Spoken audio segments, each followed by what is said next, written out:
गोटे बहुत बड़ भोजी होता से विभिन्न विभिन्न प्रकार आइटम होता भात डाली तरकारी मटन चिकेन माछ सबू जिनस होता लोक मैंने बहुत खुशी रे खाइबा को आसिले किंतु जेतेबेले मुहरे देले भात और डाली मिसेकी से माने खाई पारले नाही।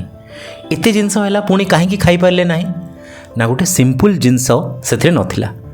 आपण जानिथिबे को जिनस नथिला सेटा होची लूण नथिला। लूण होची एक्चुअल रे बहुत बड़ हीरो ताहा जदि नथिबो तो सबु जिनस बेकार हे जिवो। लूण एते बड़ हीरो हेकी मध्य लास्ट किछि वर्ष हैला डॉक्टर माने ताकू बहुत बड़ विलेन कर सारिचंती। सबु डॉक्टर कहउचंती कि लूण कम खांतु, डायबिटीज हेले लूण कम खांतु, ब्लड प्रेशर हेले लूण कम खांतु, मोटा हेले लूण कम खांतु, किडनी डिजीज हेले लूण कम खांतु, सबु जगह रे लूण कम खांतु। मनीष करिवो तो पुणी कौन करिवो। एक्चुअल रे लूण केते खाइबा दरकार आपण जानिचंती। लूण एक्चुअली आमको प्रतिदिन गोटे चामच गोटे टीस्पून रो चामच रे जिते ही थाए सेते ही खाइबा दरकार।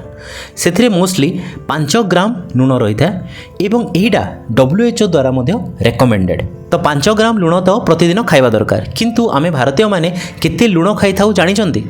आमे एवरेजली 10 रु 15 ग्राम पर्यंत प्रतिदिन लूण खाई थाउ। ता सहित केतेबेले टिके चिप्स खाई दउ, टिके पांपड़ खाई दउ, केतेबेले टिके से आचार खाई दउ, सेथिरे मध्य लूण मात्रा बहुत अधिका अछि। सेति पई हमर जो लूण क्वांटिटी अछि प्रतिदिन सेटा 10 रु 15 ग्राम पर्यंत बढ़ी जाय था।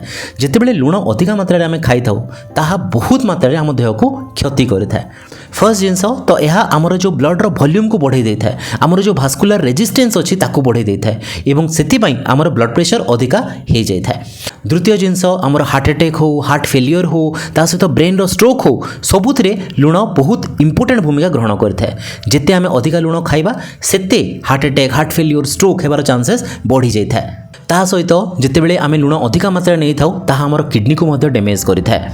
अधिका लूण जातीय खाद्य जदि आम बहुत दिन पर्यंत खाऊँ तो गैस्ट्रिक कैंसर होबार चांस थाए। तापर आमर जो हाड़ माने अच्छी ताहा मध्य दुर्बल होइकी ऑस्टियोपोरोसिस हेबार मध्य चांसेस रही था।